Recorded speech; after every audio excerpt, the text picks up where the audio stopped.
আমার কোনো ক্লিপই এখনো আসেনি, সেটাই বললাম মাঝে মধ্যে একটু জেনে শুনে নিউজ করলে ভালো। আপনারা জানেন একটু ভালো কাজ করতে যাচ্ছি, বড় কাজ করতে যাচ্ছি। আমি অনেক অনেক বেশি এক্সাইটেড। আমি আমার টিম ছাড়া কিছু বলতে চাই না। বড় পর্দা তো সব অভিনেত্রীর একটু ভয় লাগে। আমি খুব ভীত এবং আমি খুব এক্সাইটেড। ভালো কাজ দিয়েই তো এখানে এখনো দাঁড়িয়ে আছি। ভালো কাজ ছাড়া কিন্তু লাইফে কিছু নেই।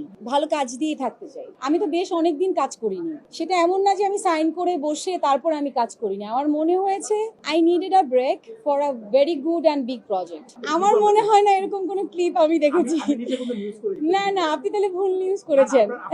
দেন ইউ আর রং। আমার কোনো ক্লিপই এখনো আসেনি, সেটাই বললাম মাঝে মধ্যে একটু জেনে শুনে নিউজ করলে ভালো। ওইটা আমি ছিলাম না, বাট অবশ্যই আপনারা জানেন একটু ভালো কাজ করতে যাচ্ছি, বড় কাজ করতে যাচ্ছি। আমি অনেক কিছু বলতে চাই না। আমি এর আগেও স্টেজে দাঁড়িয়ে বলেছি যে it's a team work. Without my team I can't say anything. But আমি এতটুকু বলতে চাই, আমি বোধহয় বড় পর্দা তো সব অভিনেত্রীর একটু ভয় লাগে। আমি খুব ভীত এবং আমি খুব এক্সাইটেড।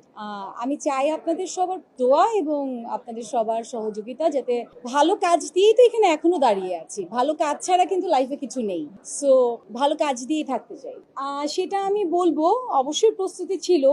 অবশ্যই প্রস্তুতি না থাকলে কি, ওটা আমি আমার জায়গা থেকে আমার প্রস্তুতি আমি নিয়েছি। আমি তো বেশ অনেকদিন কাজ করিনি। সেটা এমন না যে আমি সাইন করে বসে তারপর আমি কাজ করিনি। আমার মনে হয়েছে I needed a break for a very good and big project. So আমি অনেকদিন কাজ করিনি, সেটা আমার চিন্তা ভাবনা। আর বাকি ডিটেলস বলতে চাই, কাজ যখন সাকসেসফুলি শেষ হবে, আল্লাহ চায় যখন রিলিজ হবে তখন আসলে বলবো।